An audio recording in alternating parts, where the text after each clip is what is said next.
I was at Agenda 2000, and one of the people who was there was Craig Mundy, who is some kind of high mucky-muck at Microsoft. I think Vice President of Consumer Products or something like that. And I hadn't actually met him. I bumped into him at an elevator, and I looked at his badge and said, I see you work for Microsoft. And he looked back at me and said, oh yeah, and what do you do? And I thought he seemed just a sort of a tad dismissive. I mean, here's the archetypal, guy in a suit looking at a scruffy hacker. And so I gave him the 1,000-yard stare and said, I'm your worst nightmare.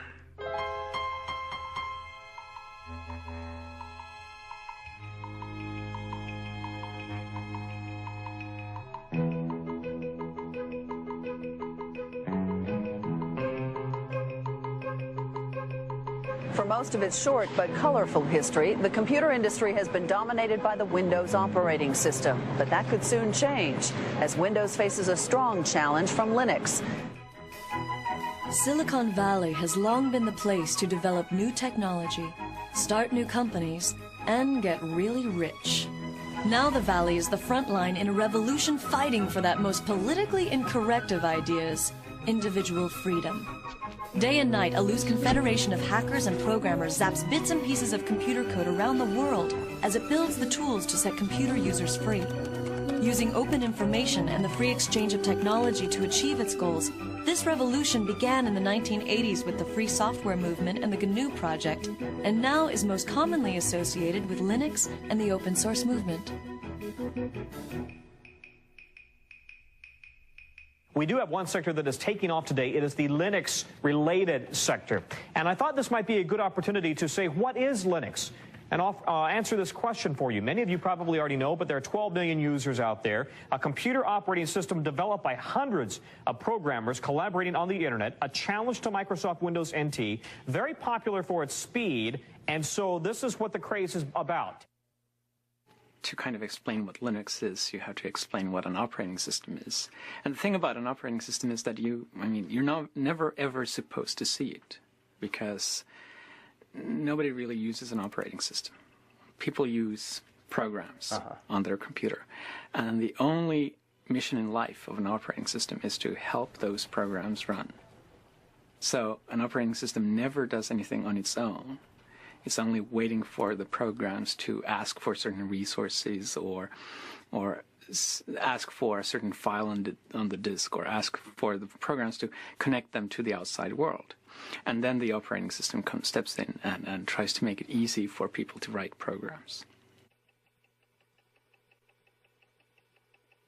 Open source is a way for people to collaborate on software without being encumbered by all of the problems of intellectual property, having to negotiate contracts every time you buy a piece of software, have a lot of lawyers involved. In general, we just want to get the software to work, and we want to be able to have people contribute fixes to that, etc. So we sort of sacrifice some of the intellectual property rights and just let the whole world use the software. Before there could be Linux, there was Richard Stallman and the free software movement. I mean, think of Richard Stallman as the great philosopher, right? And think of me as the engineer. Richard Stallman is the founding father of the free software movement. Through his efforts to build the GNU operating system, he created the legal, philosophical, and technological foundation for the free software movement. Without these contributions, it's unlikely that Linux and open source would have evolved into their current forms today. I joined the MIT Artificial Intelligence Lab in 1971. I joined a thriving community of hackers, people who loved programming, loved exploring what they could do with computers, and they had developed a complete operating system, entirely written there.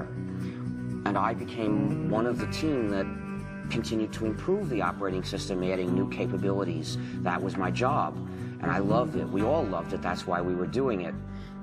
And we called our system the incompatible time-sharing system, which is an example of the playful spirit which defines a hacker. Hackers are people who enjoy playful cleverness. Well, it first started going wrong as the outside world started pressuring us to have passwords. We didn't have any passwords on our computer. And the reason was that the hackers who'd originally designed the system realized that passwords were a way that the administrators could control all the users. And they didn't want to build tools, locks and keys for the administrators to control them. So they just didn't do it. They left that out. And we had the philosophy that whoever's sitting at the computer should be able to do whatever he wants, and somebody else who was there yesterday shouldn't be controlling what you do today. When they put passwords onto one of the machines at MIT, I and a bunch of other hackers didn't like it. I decided to try a subversive sort of hack.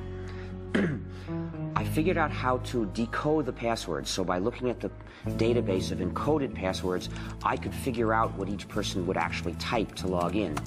And so I sent messages to people saying, hello, I see that you've chosen the password mumble, or whatever it was. How about if you do as I do? Just type enter for your password. It's much shorter, much easier to type. And, of course, with this message, I was implicitly telling them that the security was really just a joke anyway. But in addition, I was letting them in on this hack. And eventually, a fifth of all the users on that computer joined me in using just enter as their passwords.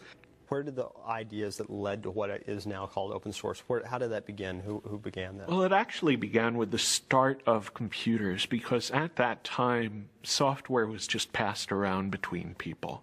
And I think it was only like in the late 70s, early 80s, that people started really closing up their software and saying, no, you can never get a look at the source code. You can't change this software, even if it's necessary for you to fix it for your own application.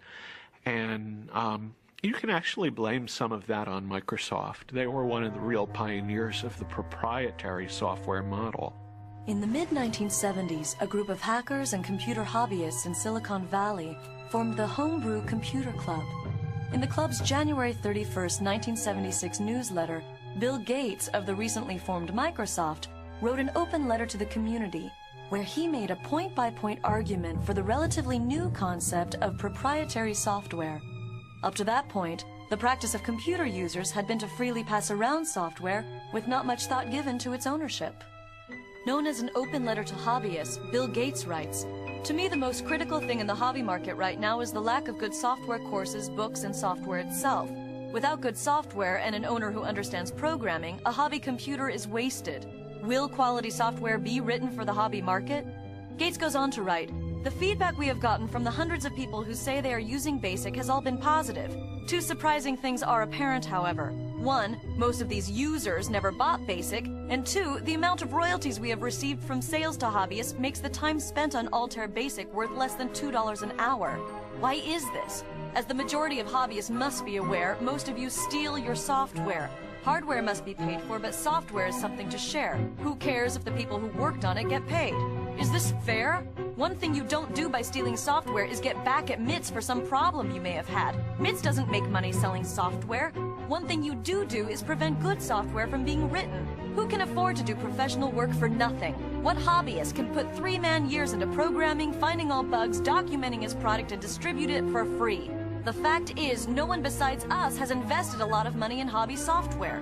What about the guys who resell Altair BASIC? Aren't they making money on hobby software? Yes, but those who have been reported to us may lose in the end. They are the ones who give hobbyists a bad name and should be kicked out of any club meeting they show up at.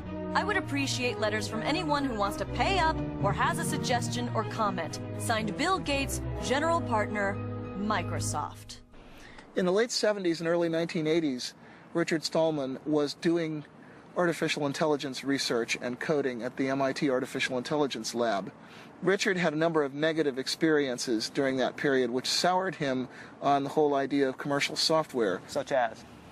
Some code that he wanted to work on and wanted to fix was locked up, and he couldn't get the company that owned the code to let him fix it, even though it would have been to their advantage to do so. And that put me into a moral dilemma, you see, because to get one of the modern computers of the day, which was the early 80s, you would have to get a proprietary operating system. The developers of those systems didn't share with other people. Instead, they tried to control the users, dominate the users, restrict them, saying, if to get this system, you have to sign a promise you won't share with anybody else. And to me, that was essentially a promise to be a bad person, to betray the rest of the world, cut myself off from society, from the cooperating community. And I had already experienced what happened when other people did that to us, when they refused to share with us because they had signed these contracts. And it hurt the whole lab, kept us from doing useful things before. So I just wasn't going to do that. I felt, this is wrong. I am not going to live this way. And from experiences like this, he developed a profound hostility to the idea of intellectual property in software. He eventually acted this out by founding the Free Software Foundation. So I looked for another alternative, and I realized I was an operating system developer. If I were to develop another operating system, and then as the author encourage everyone to share it, say, everyone, you can come and get it, use this, form a new community, not only could I give myself a way to keep using computers without betraying other people, but I'd give it to everybody else too. Everybody would have a way out of that moral dilemma. And so I realized this was what I had to do with my life. I actually began the project in January of 1984. That's when I resigned from my job at MIT to start developing the GNU operating system.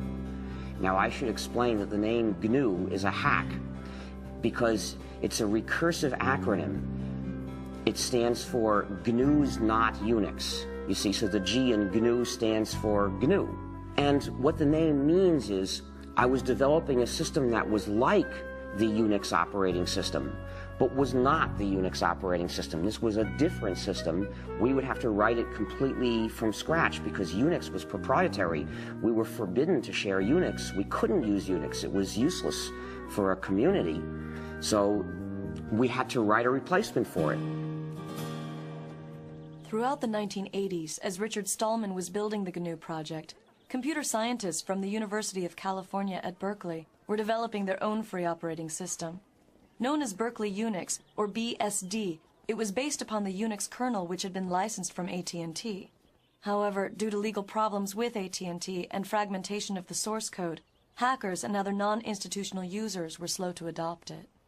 Well, Unix consisted of a large number of separate programs that communicated with each other. So we just had to replace these programs one by one.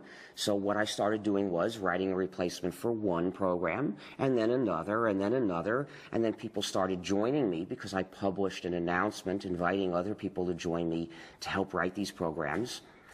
And by around 1991, we had replaced practically all of them. What were some of the programs that you... Well, we had to have a complete system, you need to have a kernel, which is the program that allocates resources to all the other programs. You need a compiler, which translates a program from readable source code that programmers can understand into numbers, mysterious numbers that the computer can actually run. You need other programs that go with the compiler to help do this job. You need a debugger. You need a text editor. You need text formatter. You need mailers. You need lots and lots of things. There are hundreds of programs in a Unix-like operating system. I saw Stallman's announcement. Actually, I met him in February of 1987. He came to give a 5-day tutorial on Emacs at our company. And during the day, he would explain new ways to think about Emacs and ways to extend and enhance it and to use the Emacs source code for better or worse. But in the evening, he was busily working on this compiler, and he had not yet released it to the public, so he was being a little bit careful about who got to see the source code. But I was very eager, and when he first announced it in June, I downloaded it immediately. I played with it. I got some pointers from him, and when I sent the source code back to him, he was very actually amazed at how quickly I was able to ramp up on his technology. Whenever we worked on something at Stanford or in the university, we would get, mostly at the time we were working off of machines from Digital Equipment or Sun, mostly Sun. Whenever we would get a Sun machine, the first thing we would do is we would spend literally days downloading GNU free software from the internet, building it and installing it on that Sun machine. The crucial thing about GNU is that it's free software. Now, free software refers not to price, but to freedom. So think of free speech, not free beer. The freedoms that I'm talking about are the freedoms to make changes if you want to, or hire somebody else to make changes for you if you're using the software for your business, to redistribute copies, to share with other people, and to make improvements and publish them so that other people can get the benefit of them too. Now, those are the freedoms that distinguish free software from non-free software. These are the freedoms that enable people to form a community. If you don't have all these freedoms, you're being divided and dominated by somebody. My first experience contributing to free software came in late 1989, early 1990. I was working as a graduate student at Stanford University on computer-aided design tools. One of the pieces I needed was a tool called a parser generator. Well, the Free Software Foundation under Richard Stallman had created a great tool called Bison. I needed a tool that worked with C++. Bison worked with C. I modified Bison to create something called Bison++. And it's a tremendous feeling of empowerment to be able to take a piece of software that was available and create what you needed in a very short piece of time by modifying it. I put it back on the internet, and I was amazed at the number of people that picked it up and started using it. In fact, I remember going to job interviews. I at various times considered just going out and getting a job, and I'd gone to a job interview, and I was talking with one of the people, and I started asking them about what tools they used, and they said, gee, we use Bison++, and I said, oh, I'm the author of Bison++. Free software generally does have a copyright, it does have an owner, and it has a license. It is not public domain. If we put the software in the public domain, somebody else would be able to make a little bit of changes and turn that into a proprietary software package, which means that the users would be running our software, but they wouldn't have freedom to cooperate and share. To prevent that, we use a technique called copyleft. The idea of copyleft is that it's copyright flipped over. And what we do is we say, this software is copyrighted, and we, the authors, give you permission to redistribute copies. So we give you permission to change it. We give you permission to add to it. But when you redistribute it, it has to be under these terms, no more and no less, so that whoever gets it from you also gets the freedom to cooperate with other people if he wants to. And then in this way, everywhere the software goes, the freedom goes too, and it becomes an inalienable right to cooperate with other people and form a community. And so what is that, the license? What is that? Well, copyleft being a general idea, in order to use it, you have to have a specific example.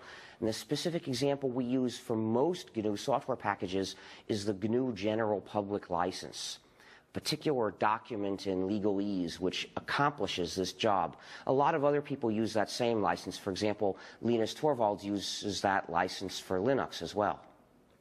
Well, the license I use is the GNU General Public License. That's the one that Richard Stallman wrote, and I think it's a really astounding contribution. It's one of the few software licenses that was written from the standpoint of the community rather than from the standpoint of protecting a company or, as is the case with the MIT and the BSD license, performing the goals of a government grant program.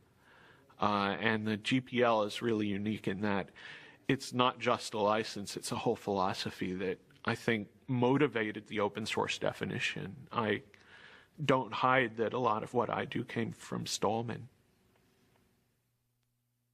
A crucial step in the growth of GNU, Linux, and the free software movement was the creation of businesses based upon the software and philosophy. Ground zero for the beginning of the business phase was the Electronics Research Lab at Stanford University. Known as ERL, the lab was the place where the first GNU and Linux businesses found their inspiration. So right here is where ERL was. That would have been the entrance over there next to the Electrical Engineering McCullough building. So you walk in, you come in, you walk down the hallway down here, My office would have been about here, and then right across the hall from that was Michael Tiemann's office. Michael Tiemann took and started a company, Cygnus Software, but the idea was to sell consulting and services around the GNU free software. And, well, Michael's done very well with Cygnus. Well, I spent a lot of time working out how we were going to make money, and in the original GNU Manifesto, which is the last chapter of the GNU Emacs manual, Stallman proposed a number of different possible ways to make money. From the beginning of the free software movement, I've had the idea that there's room in it for business to be done. One of the advantages of free software is that there's a free market for any kind of service or support. So if you are using software in your business and you want good support, you have a choice of people to go to for it. You have a choice of businesses that are in the business of providing you with support. So they're going to have to, in general, give you good support, or you'll go to somebody else. With proprietary software, support is a monopoly. There's one company, typically, that has the source code, and only they can give you support. So typically, you're at the mercy of a monopoly. That's the case, for example, with Microsoft. So no wonder the support is so bad. The benefits of free software were tremendous, but the cost of supporting it internally made managers very, very nervous. And so the fundamental idea I had was, if we could build a model that could deliver 2 to 4 times the support and hand-holding capability that an internal engineer could provide, and we could do it at 1/2 to 1/4 the cost, that would meet the test of whether or not people would actually buy. And by about the fall of that year, we had all of the things worked out about who we needed on the technical team, what the terms of the sale would be, what the key price points were, and we actually received our incorporation in November of 1989. One of the most difficult things in starting our company was actually finding a name for it. I explained this to one of my friends. We were having difficulty, and he returned an email message that basically just had a bunch of words with the name GNU in it. And Cygnus was the one that looked least obnoxious and least obscene. I can say very clearly that Cygnus was the first business that specialized in free software. Cygnus supported free software, filled a very essential niche because we had this great software. You could get it for nothing, but you couldn't get support, and they made their money by charging for support.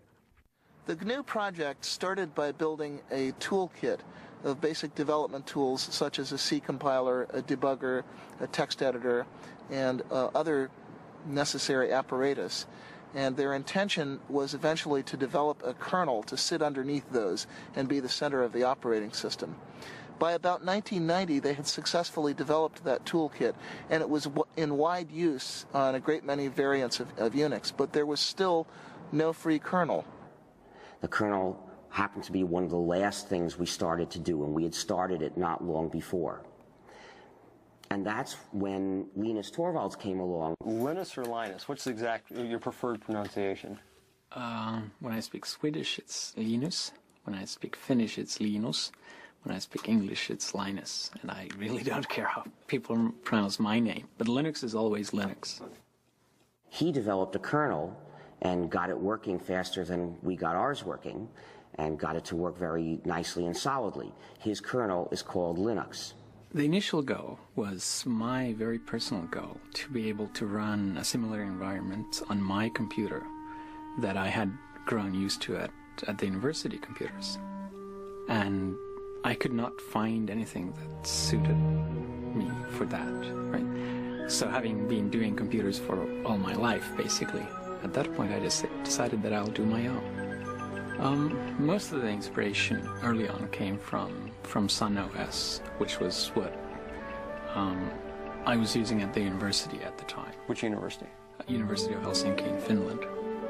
From 1991 to about 1993 was really, I guess, the infancy period of Linux. That was when it was still only alpha or beta quality. It was relatively unstable, although even then it was a good deal more stable than a lot of what are now called production operating systems.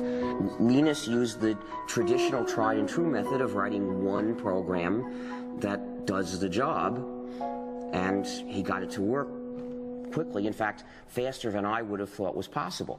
The term for it is monolithic, which means that basically the OS itself is one entity, indivisible, while in a microkernel, the operating system kernel is actually just a collection of servers that do different things, and then they have a common protocol for doing communication between themselves. So why is it that if the GNU project had so much lead time, so to speak, doing this, why is it that he was able to kind of come in at the tail end, so to speak? Well, we actually started the GNU herd not long before he started Linux. And as it happened, though, we chose a design that's a very advanced design in terms of the power it gives you, but also turns out to be very hard to debug. We decided to divide up the kernel, which traditionally had been one program, to divide it up into a lot of smaller programs that would send messages to each other asynchronously to communicate. And the problem is that style of programming has a great deal of potential for bugs, which are often very hard to figure out because they depend on does this program send this message before or after this one sends that message. And the result was, it took us years to get the thing to work. What is Linux's relationship to the GNU project?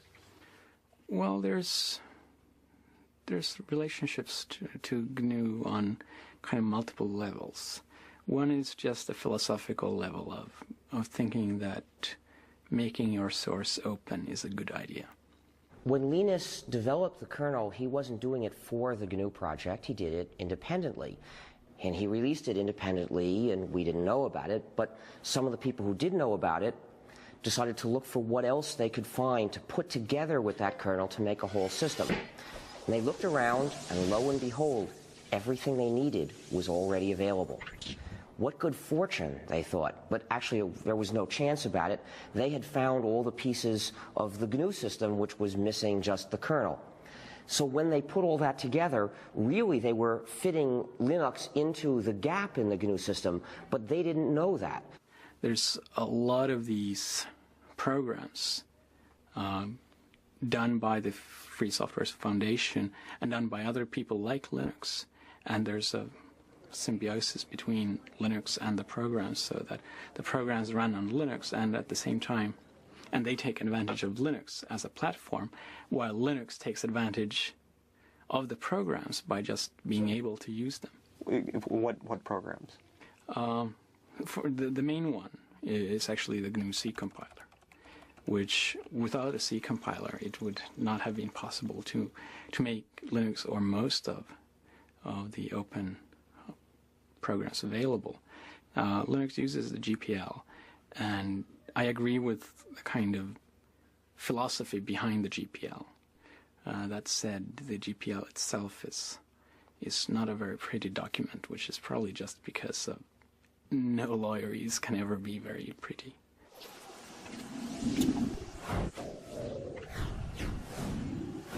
Well, I'd been playing around with Linux for actually late 92, early 93 for about a year before I decided it was to the point where it actually had everything that I needed to really replace the Sun workstation. And I was looking for a way to have a Unix workstation at home. At the time, we used Sun SPARC stations in the office at Stanford. Those machines cost us about $7,000. Now, I desperately wanted a Unix machine at home. There's always this thought you get as a graduate student, gee, if I could work at home, then I would be so much more productive. I would graduate sooner because I would finish my thesis sooner. Well, is it true? Well, you can judge, you know. Most people end up spending a lot of their time becoming more productive so that if they ever actually worked on their thesis, they'd finish it in a day. It takes a while sometimes. So I decided I wanted a Unix machine at home. And I went out there and was able to use Linux together with a PC. For about $2,000, I put together a system that was 1.5 to 2 times faster than that $7,000 Sun SPARC station. That was absolutely amazing. I had 1.5 to 2 times the speed at 1/3 to 1/4 the price. Light bulbs went off. I knew there was an opportunity here. This was a chance to really do something better than what Sun has done around open source. and Linux? I called it Linux originally as a working name, and that was just because Linus, and the X has to be there. It's Unix. I mean, it's like a law. And what happened was that I initially thought that I can't call it Linux publicly because it's just too egotistical, and that was before I had a big ego, right? They thought they were taking a whole bunch of components and putting them around Linux. So they ended up calling the whole thing a Linux system, and somehow that term caught on, and the result is there are now 10 million people using this variant of the GNU system, the GNU/Linux operating system, and most of them don't know it. Some people advocate that it be described as GNU/Linux.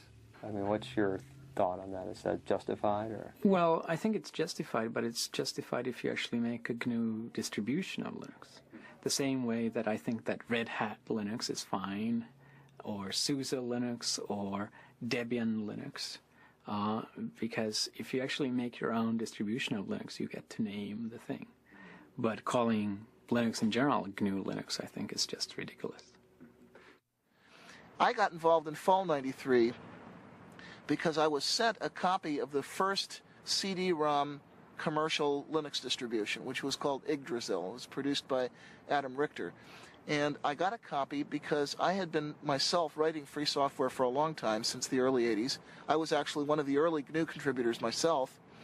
And I was absolutely astonished. I was completely astonished because I'd been a software engineer for nearly 15 years at that point. And according to all the rules I knew about controlling complexity, keeping your project groups small, having closely managed objectives, Linux should have been a disaster, and it wasn't. Instead, it was something wonderful, and I was determined to figure out how they were getting away with that.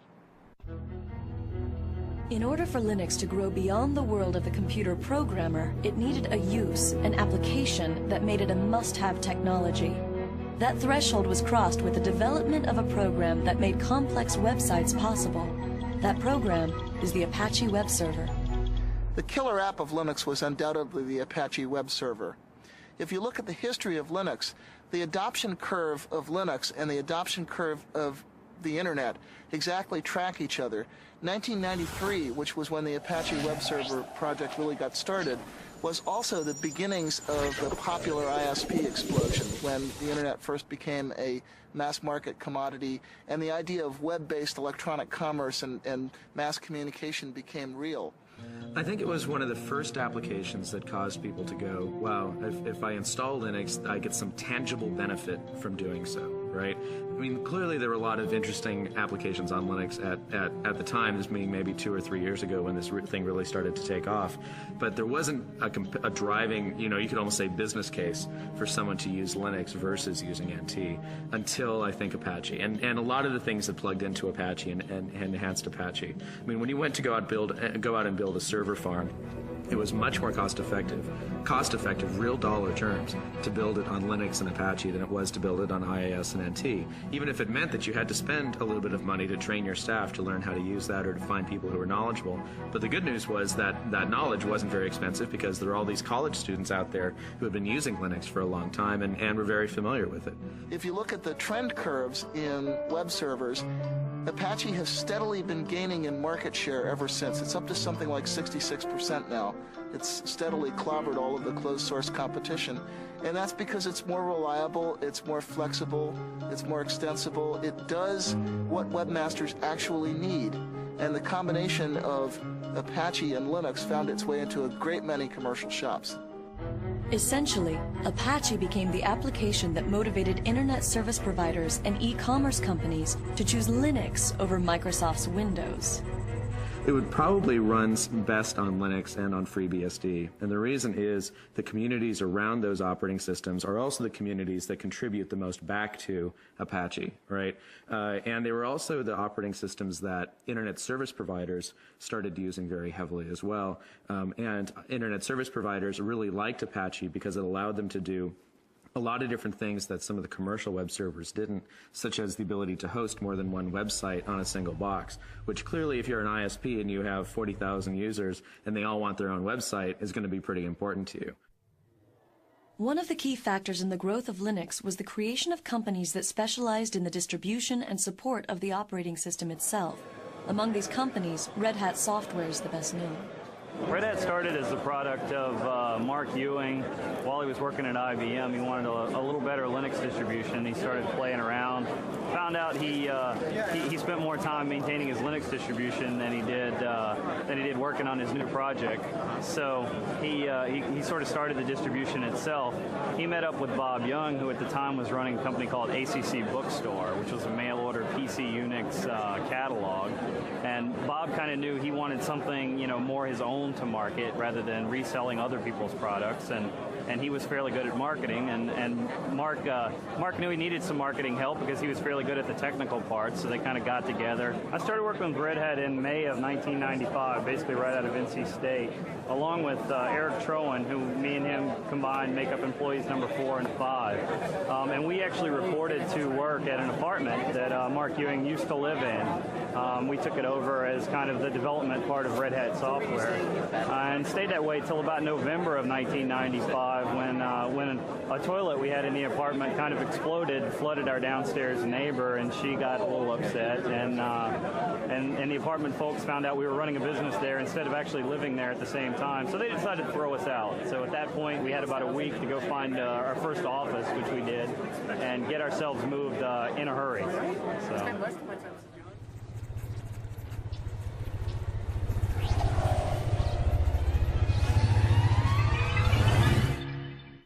We started going in, again, 95 or so to the venture capital firms, saying, there's something happening here. There's a great business opportunity to build the next Sun for open source. Well, the venture capitalists looked at this and said, gee, you're selling systems, the software's free, this is kind of scary. We're not sure that we want to put money in. And by the way, we funded other systems companies, and it hasn't really panned out. We're scared. I came to the U.S. about 3 years ago, and the reason really was that I'd been spending like 6 or 7 years at Helsinki University and decided that it was time to see the real world and not just university life. Especially this area had a lot of the most interesting work being done. So I just decided that let's try to move halfway across the world and give this a try, and it's turned out pretty well. Do you see this as temporary or long-term? Well, we saw it as temporary at first, and I think it's certainly looking like it's turning long-term. Our youngest daughter is both a U.S. and a Finnish citizen because she was born here, and the older one is speaking both Swedish and English, so.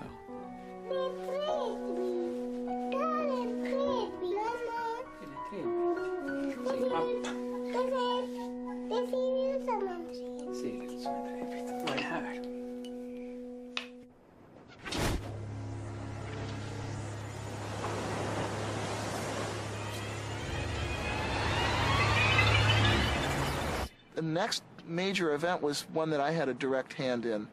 I wrote a paper called The Cathedral and the Bazaar, which was my observations, my anthropological analysis of what it was that made the open source world work.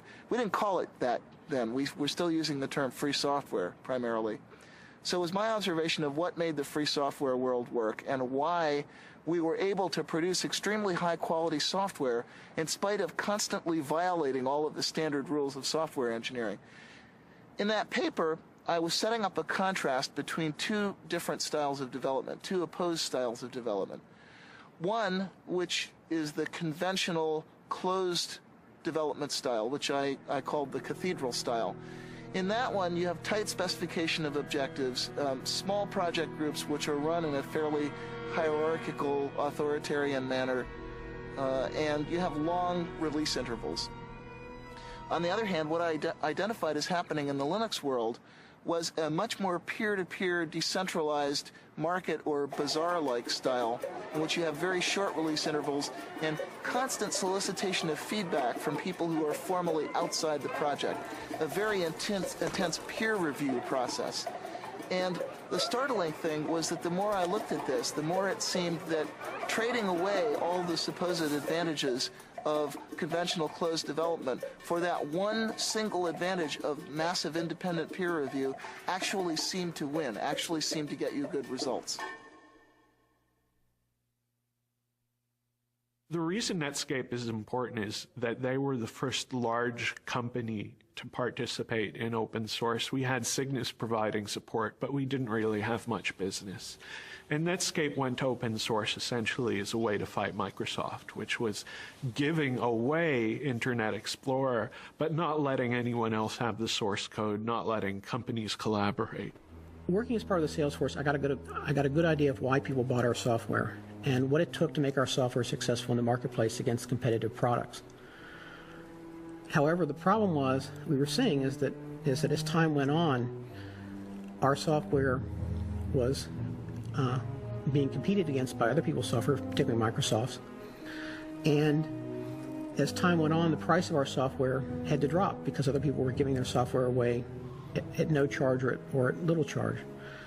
No, the real problem was that they feared that Microsoft would achieve a monopoly lock on the browser market, and they would then use that monopoly lock to pervert, actually, the HTTP and HTML standards that the web depends on.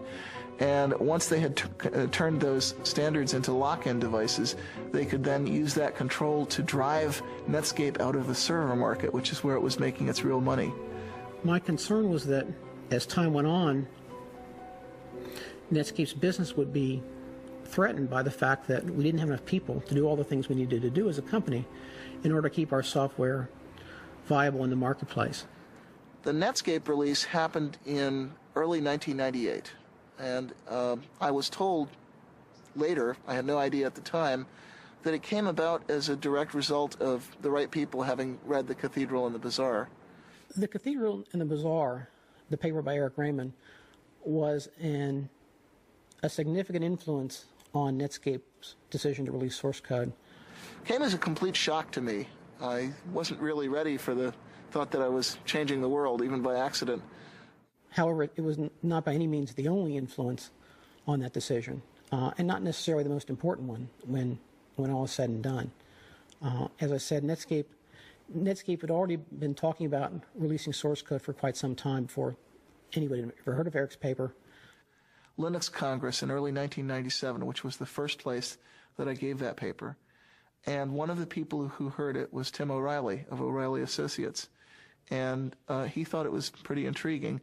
And he asked me to give it at his first Perl conference, which was later that year in fall of 97.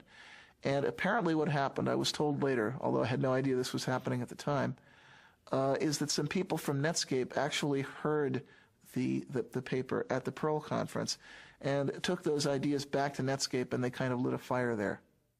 The role of my paper was essentially to make the internal case at Netscape, to make the business case for why Netscape should release its source code. The paper was called Netscape Source Code as Netscape Product. A strange title. Essentially, what the title meant was that, in my opinion, we needed to think of source code not just as something that was used in creating our products, but as something that was a product in its own right, something that customers might use, that other people might use. I then looked at what the business models might be if we release source code for our products. How would we license them? How would we sell products in this environment? Then I looked at the competition, particularly Microsoft. What would they be likely to do if we release source code? Was there some way they could use our source code against us? I used Eric's paper as an example of how distributed development could work, how a company could develop software not just using their own people, but also working with people on the internet. And that's why I included a reference to Eric's paper in my paper. Once my paper was circulated, the people who read my paper would naturally enough find a reference to Eric's paper and read that as well. And who was involved in making that happen at Netscape? Primarily, the person who made the actual decision was Jim Barksdale. And this turned out to be important later, that our big win, the big score that gave us mainstream visibility and credibility with investors, came not because of bottom-up evangelism from a bunch of engineers, but because one strategist at the top saw the potential power of this method and then essentially imposed that vision on everyone underneath him. When I completed the paper, I first gave a copy to Mark Andreessen, who was co-founder of Netscape and was at the time in the senior management team at Netscape. Mark then gave a copy of the paper to several other people within Netscape management, including Jim Barksdale. I'm not sure exactly when Jim and the other senior managers made the actual decision. I believe it was in early January sometime. Netscape actually announced that it was going to release the source code on January 22nd, at the same time that they released that they were going to give Communicator away for free.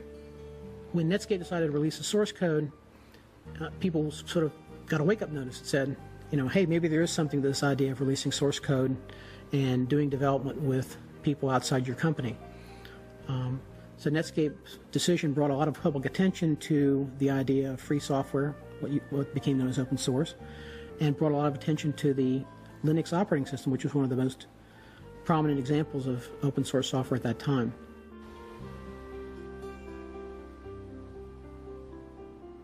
This is our first office, Mountain View, California. We moved here in early 1995. This is 4,000 square feet. It was an incredible leap of faith for us to move out and take the company to our own office. Now, what's really important about this place is that this is the office where the term open source was invented. If you walk into an executive's office and you say, free software, okay, if you're lucky, the response you'll get is something like,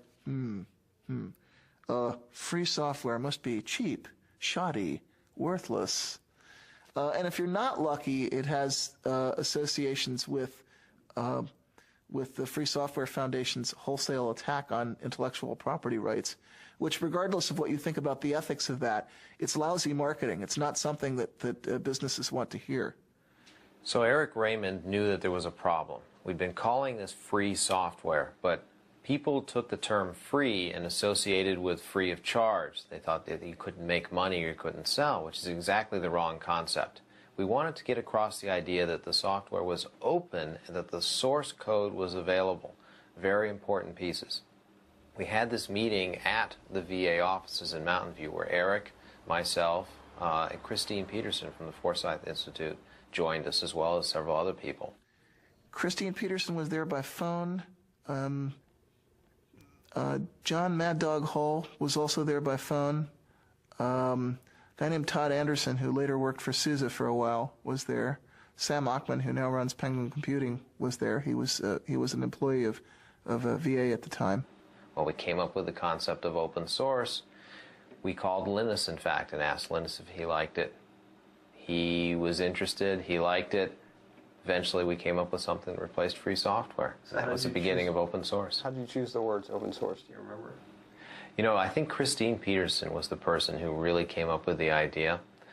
We wanted, again, the idea that the source code was out there and it was open. There weren't many choices. Well, since the first three recipients have spoken for the open source movement, I think I should speak about the free software movement. The open source movement focuses on practical advantages that you can get by having a community of users who can cooperate on interchanging and improving software. I agree completely with the points they make about that. The reason why my views are different, why I am in the free software movement rather than the open source movement, is that I believe there's something more important at stake, that freedom to cooperate with other people, freedom to have a community is important for our quality of life. It's important for having a good society that we can live in, and that is, in my view, even more important than having powerful and reliable software.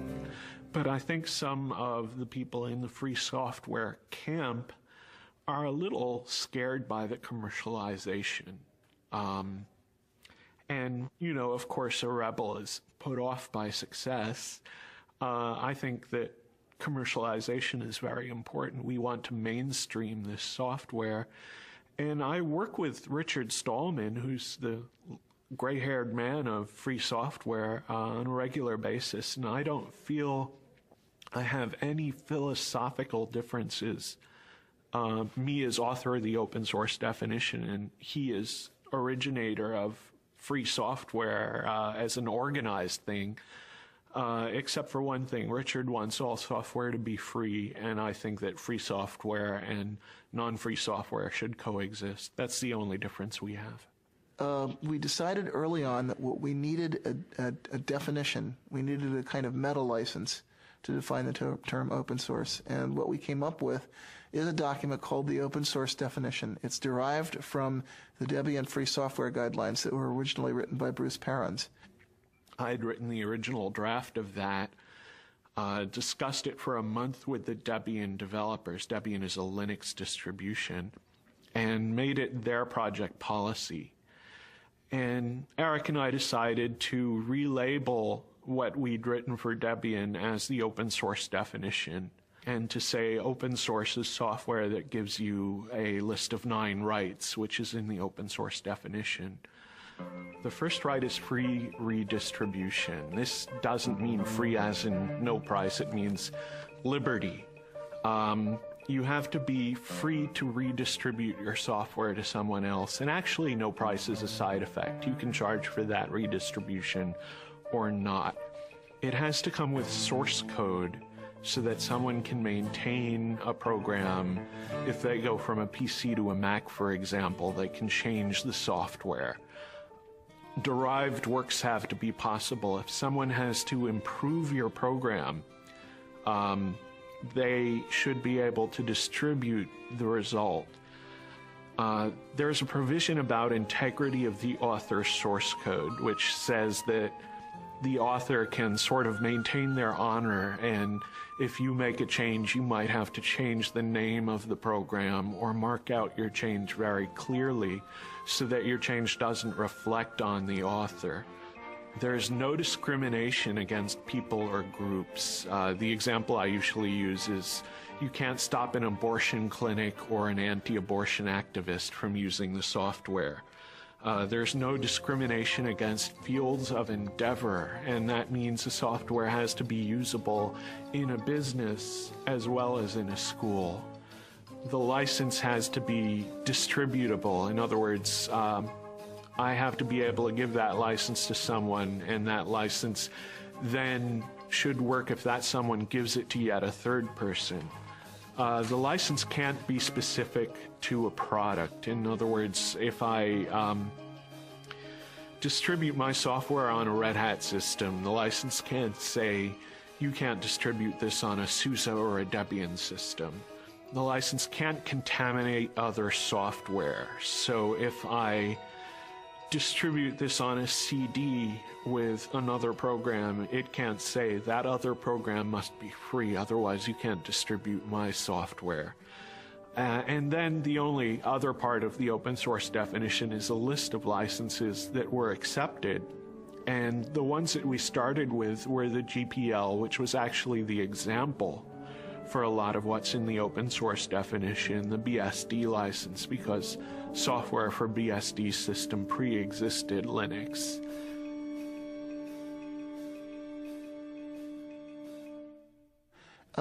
I think the next moment that I thought was really pivotal was when the database vendors flipped over, which happened about 3 months sooner than I expected it to. It actually happened in late July, early August. That we got commitments to do Tier 1 ports from Oracle and Sybase and the other key database vendors. And why was that critical? Because we knew that in order for the open source story to be credible, and especially in order for the Linux story to be credible, we'd have to get commitments from independent software vendors to do ports of their applications to these platforms. And I was actually kind of worried. I felt that we were in a window of vulnerability between the time that we announced the open source campaign and the database vendors flipped over. That was the point at which hostile action by Microsoft or other closed source software companies, that was the point at which a serious marketing blitz might actually have sunk us. But once the big database vendors flipped over, that opened the way for other ISVs. That started a snowball effect going. Every 6 months or so, I would come back to the venture capitalists and I would show them the new numbers, showing more and more people adopting Linux, the new people porting, new users, and I'd show them our customer list. And our customer list was getting much more impressive. It was people like Cisco that were beginning to appear. People like the .com companies were starting to show up on our customer list. And eventually the venture capitalists, they kept looking at it and they kept saying, oh, we can't quite do it. Finally, Linus appeared on the cover of Fortune because there was something happening with open source. Well, at that point, the the venture capitalists couldn't ignore it. They just got sick of hearing about Linux everywhere, and they got tired of me just, showing it to them every at that point almost every week. So they decided it was time to invest, that there was something happening. Well, I announced open source to the world on the internet. I did a lot of the early administrative work of starting the open source initiative. And I think 6 months later, I was reading the words open source in the news all the time and was totally astounded. And a year later, I believe Microsoft was talking about releasing some source code. And someone in the press asked Steve Ballmer if they were going to open source their code. And Steve Ballmer said, well, open source means more than just releasing the source code. And I realized that he had read my document and understood it and was now telling the press about this. Now, if you're like just a guy on the net who's not doing this for a job at all, and you sort of write a manifesto and it spreads out through the world, and a year later the vice president of Microsoft is talking about that, you'd think you were on drugs, wouldn't you? But that's what really happened.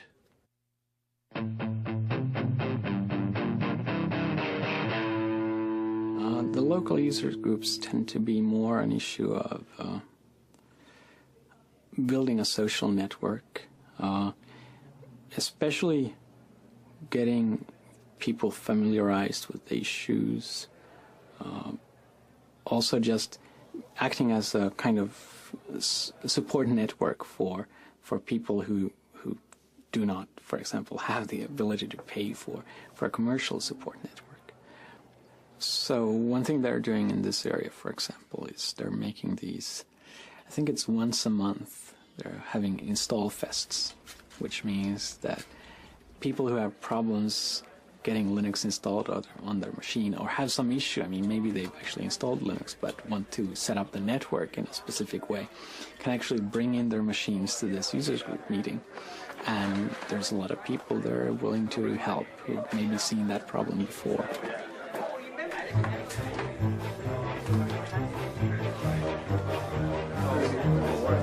So the card that only connects locally, go back to the Well, actually, things aren't going so well. I tried it earlier myself. I had problems, and so I came to this Install Fest where all the gurus abound. Hopefully, I'll have better luck getting it in. Instead of sending emails or writing to news groups on the internet and waiting several days for the answer sometimes, it's easy to come here and find other people who might know about your problem and may be able to help you. And hopefully within a few hours you have your machine installed. Originally I wanted to install on my larger laptop, and so I just did a search on the net and found where there were resources to get help. And I'm here today because I'm trying to put Linux on this little guy right here, which is a Toshiba Libretto. And it's not the easiest thing in the world to do because it's a weird piece of hardware. So, are there any chairs around here?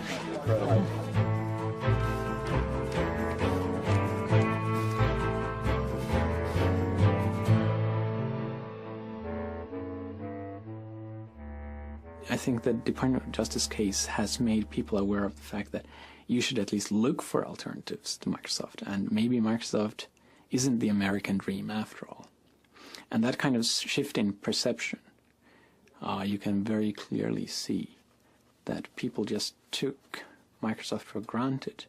And maybe they're still buying Microsoft, but at least they're kind of more aware of the issue these days.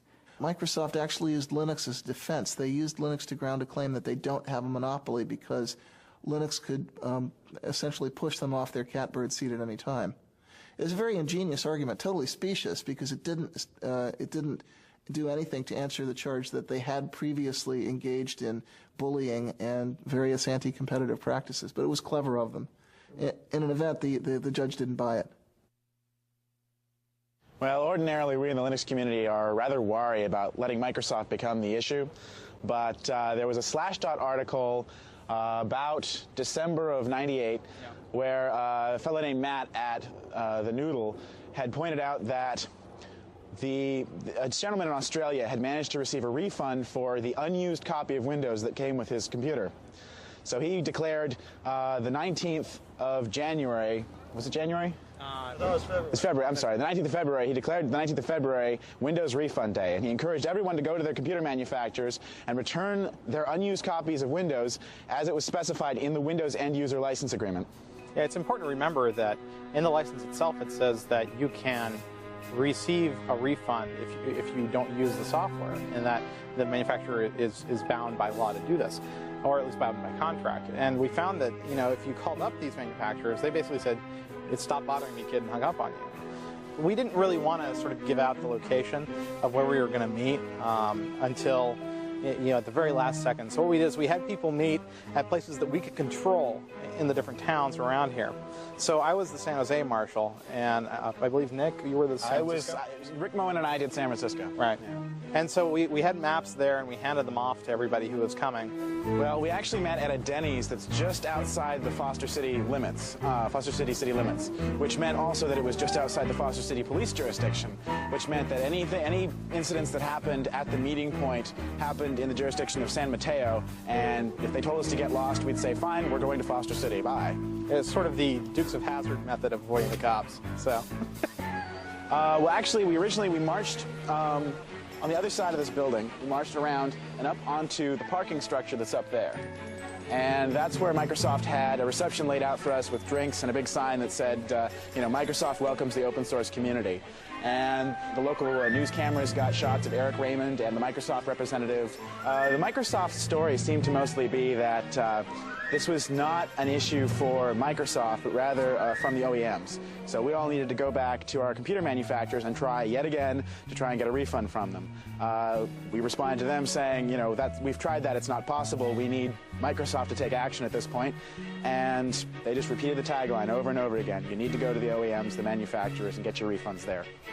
We had about 150 people, probably about half of which had signs and such, so. Well, we ended up actually right in this courtyard here. Basically, we originally gathered outside. Various people sent groups in. People from the FreeBSD camp sent a couple folks in. We had Eric Raymond and Chris actually tried to go up eventually.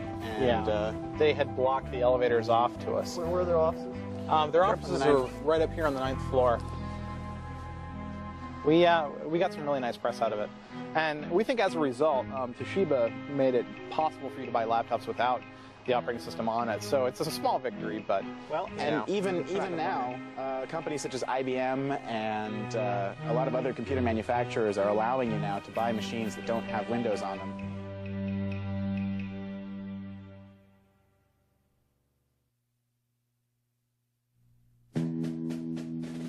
You know, when I was a kid and I went to school, the teachers were trying to teach us to share.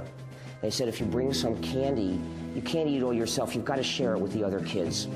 But now the administration says teachers should be teaching kids to say yes to licensing. If you bring some software to school, oh no, don't share it. Sharing means you're a pirate. Sharing means you'll be put in jail. That's not the way society should work.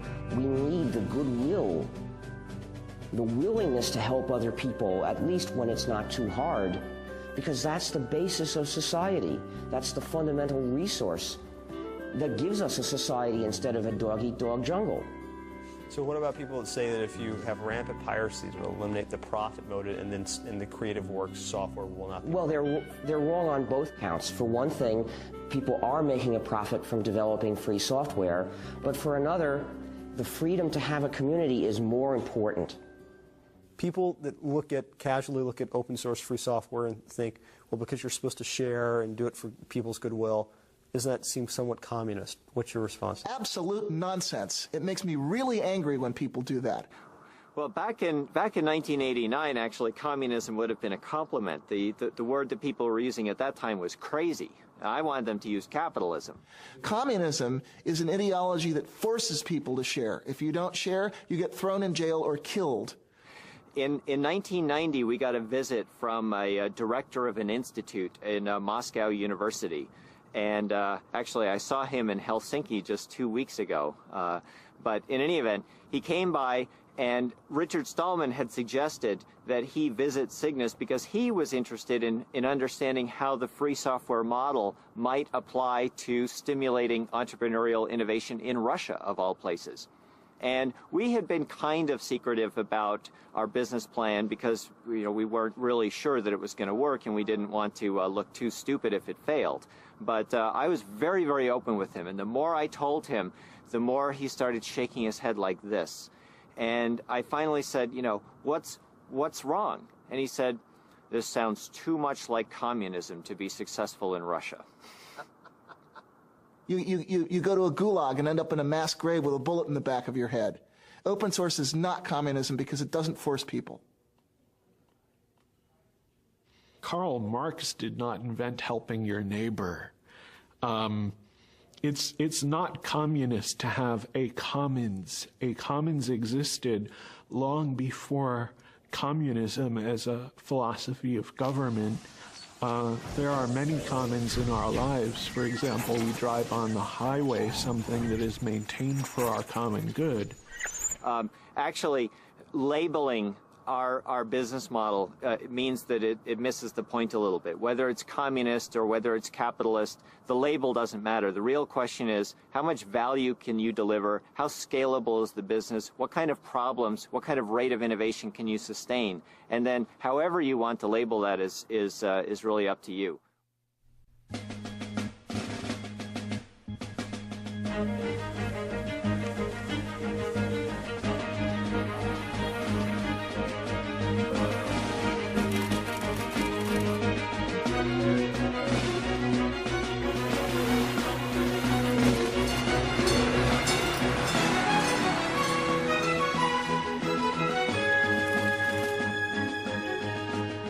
A lot of people described that August Linux World as Linux's coming out party. Linus Torvalds was very funny about that. He said, what, was Linux gay? But some people said, yeah, that was our debutante ball. That was when the Linux guys, the hardcore hackers, really got it together with the suits.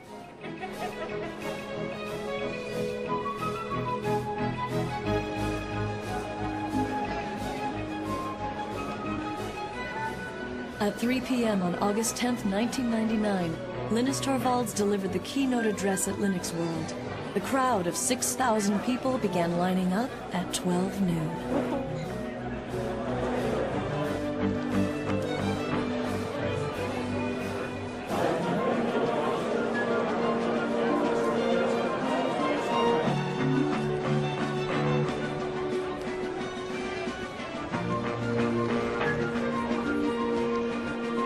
Gentlemen, please welcome Larry Augustine, Linux World Conference Chair and President and CEO of VA Linux Systems.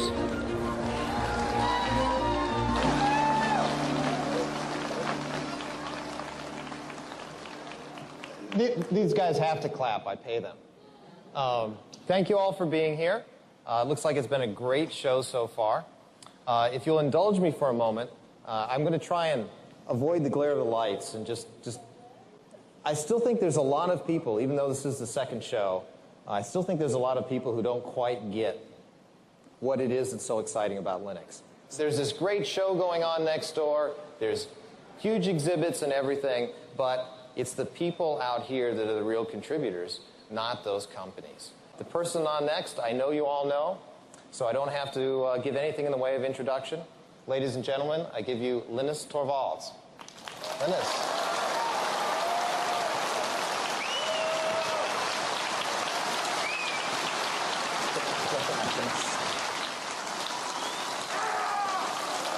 Calm down.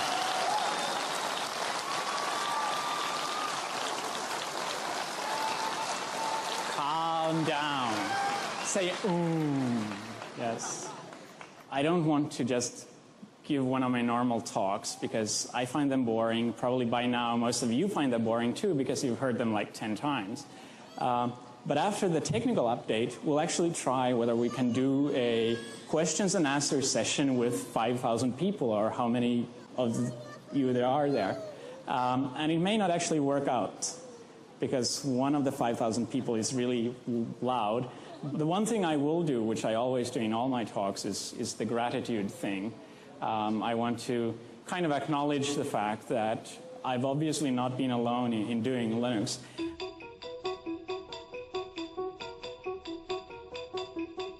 Red Hat up 228%. This is the IPO that everybody was waiting for. They, of course, are behind the Linux operating software.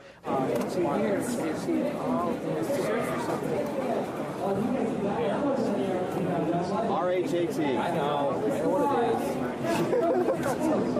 All I've gotten today are comments about what the stock price is all morning. You know, it was at 41, it was at 42, it was at 47, it was at 53, it was at 51. Every machine, as far as I can tell, on the show floor is pointed to their E-Trade accounts or their broker accounts. They know the Red Hat price. I can't believe it. 46. Just heard 53. Oh boy! Hang on, I didn't buy any. You didn't buy? No, I didn't buy. I should have bought, but no. That's great if it's that. You guys don't know? Well, you know, Red Hat being successful just means that it legitimizes Linux, so it's much easier for us to go out.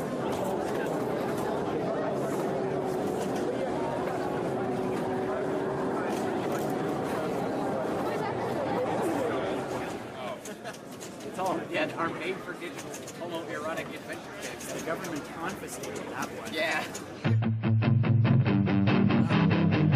It's kind of been a little bit divided. You've got a lot of people that are pretty hardcore, and they're kind of offended by that, you know, because they work really hard and they're not really getting maybe their fair share out of that. Some people do get ticked, and you know the thing that you see that on a lot of mailing lists or on Slashdot. You know, you'll read, this guy is really mad because he didn't get a chance to didn't get a chance to get stock from Red Hat. He didn't get a chance to get a job from this other company, you know. But the kind of the shocking secret there is that most of the really hardcore guys, you know, they don't care so much. The guys that are kind of really down in the trenches, they're writing this code because they need this code. If we could invite Richard Stallman, who's the founder of the Free Software Association, and Tim Ney, who's the managing director. There we go. Here it is. Richard, I saw you playing your recorder in Paris at that Linux conference, but I didn't have an audio track. So would you get them to add audio to their video downstream next time? I don't have any control over that. Unfortunately, those things can only be done with non-free software. Okay. All right. We'll give you the award, and before you say a word, we'll have Tim and yourself hold up a little representation of the contribution towards the Free Software Association. So, very ironic things have happened, but nothing to match this. Giving the Linus Torvalds Award to the Free Software Foundation is sort of like giving the Han Solo Award to the Rebel Fleet.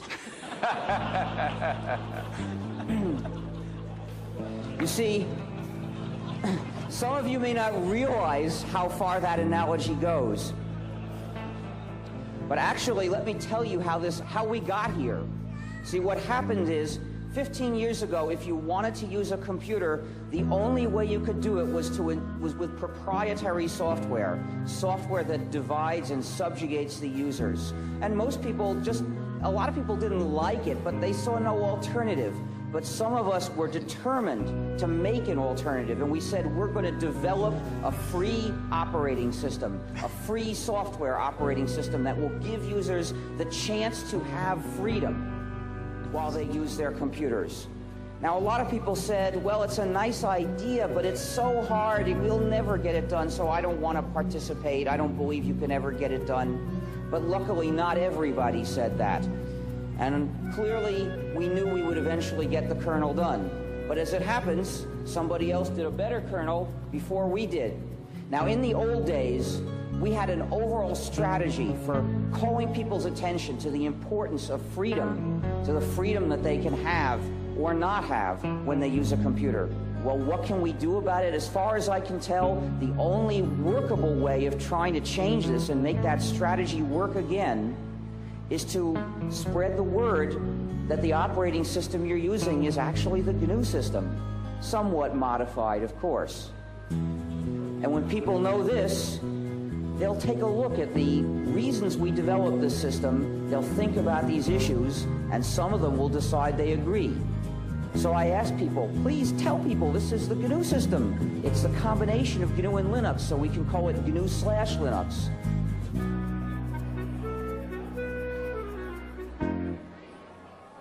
So, Larry, when you were at Stanford 8-9 years ago doing your PhD, did you ever think you'd be in this position? No. All kidding aside. No, I had no idea, honestly. What did you think when you were finishing up your PhD? You know, that's a good question. I really didn't have a good idea. I mean, here we are on this huge show floor.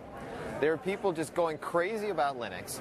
We had 6,200 people crammed into a room to see Linus speak last night.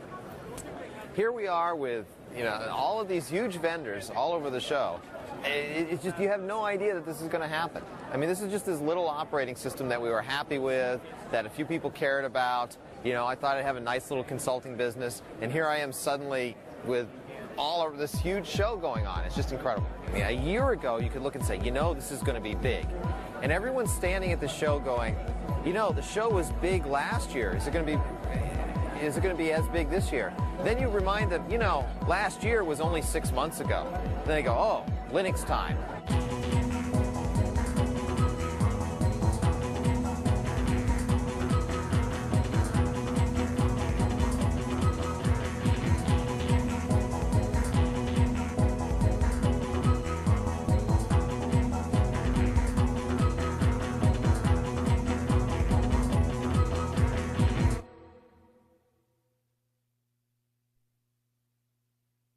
So leading up to the IPO, we had arrived actually in San Diego on Tuesday night. We spent Wednesday morning meeting investors in San Diego. We flew up to San Francisco. Spent Wednesday afternoon meeting investment firms in San Francisco. Then on the Thursday morning of the IPO is when our stock would be traded publicly. So it was nice that we had ended the tour in San Francisco, because we could go to the Credit Suisse trading desk the next morning to watch the public offering. And in San Francisco, being close enough to the company and to our families, we could invite people up to actually join us in the first trade. So I invited my wife, and we invited Linus and Tova and a number of other friends and people who worked in the company to join us. Whenever we invite Linus and Tova, they have 2 young children, and I have a daughter, Andrea, and we always bring the kids along. So we went into the Credit Suisse trading floor with all these traders, and there are these 3-year-old kids running around and chasing each other around the show around the trading floor. So Linus and I walked in, and we walked up into the trading floor, and everyone was very excited. And we kept asking them, "Well, how's it going? Are things going okay?" And they said, "Oh, it's we're really excited. We think things are going well. We don't want to say, you know, we don't want to jinx anything." We walked in. There was a big screen TV showing CNBC, and it was amazing to us, but the theme for the day was Linux.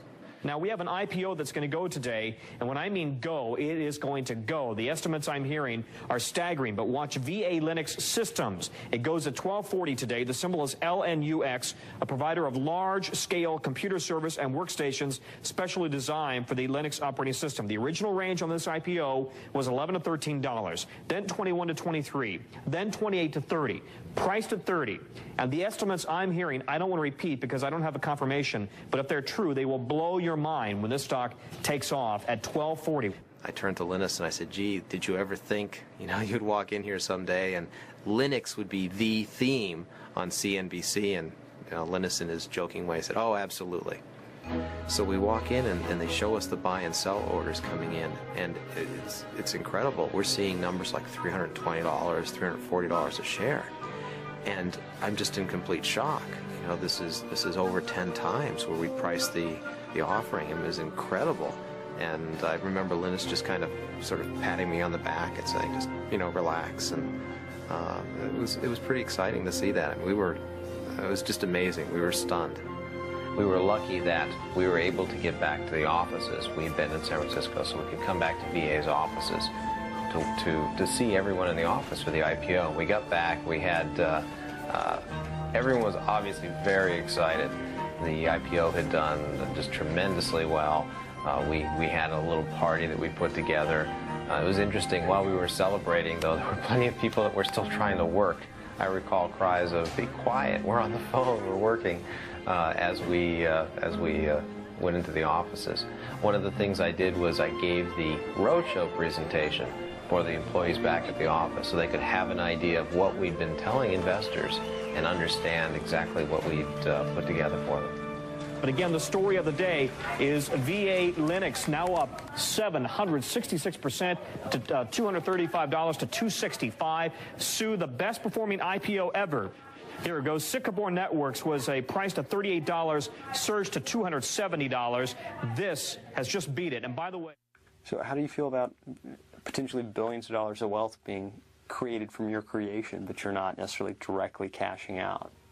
So if I hadn't made Linux available, I mean, I wouldn't have gotten any money that way either. So I mean, it's a win-win situation. Just the fact that there are a lot of commercial companies means that there are a lot of Linux people who used to work on Linux kind of on the side. And now they get paid for doing what they wanted to do. And that helps me in the sense that I wanted them to work on Linux anyway.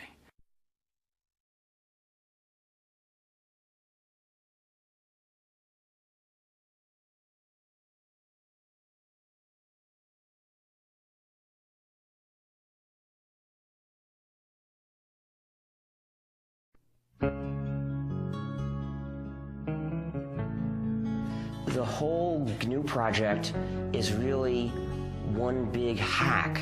It's one big act of subversive, playful cleverness to change society for the better, because I'm only interested in changing it for the better, but in a clever way. Hi, we're the GNU Stallmans, and this is the free software song.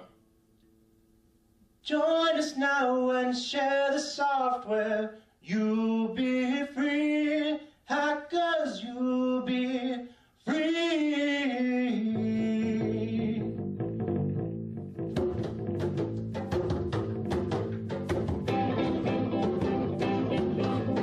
Others may get piles of money, that is true. Hackers, that is true. But they cannot help their neighbor, that ain't good. Hackers, that ain't good.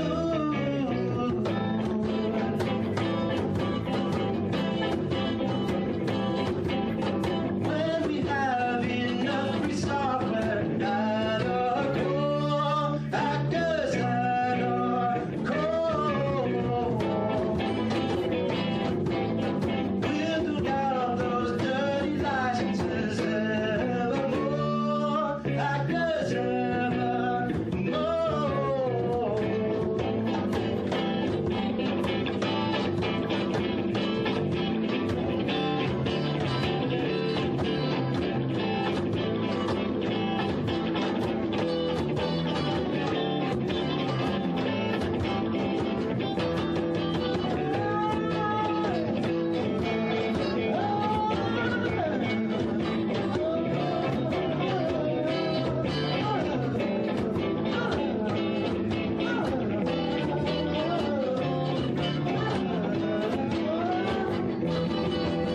Join us now and share the software. You'll be free, hackers, you'll be free.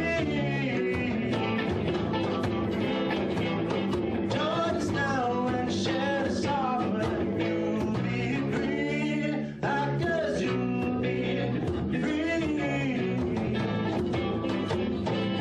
Well, you'll be free, oh, you'll be free. Well, to know that you'll be free, what you'll be free. Well, to know that you'll be free, that you'll be free. Oh, that you'll be free, that you'll be free,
you.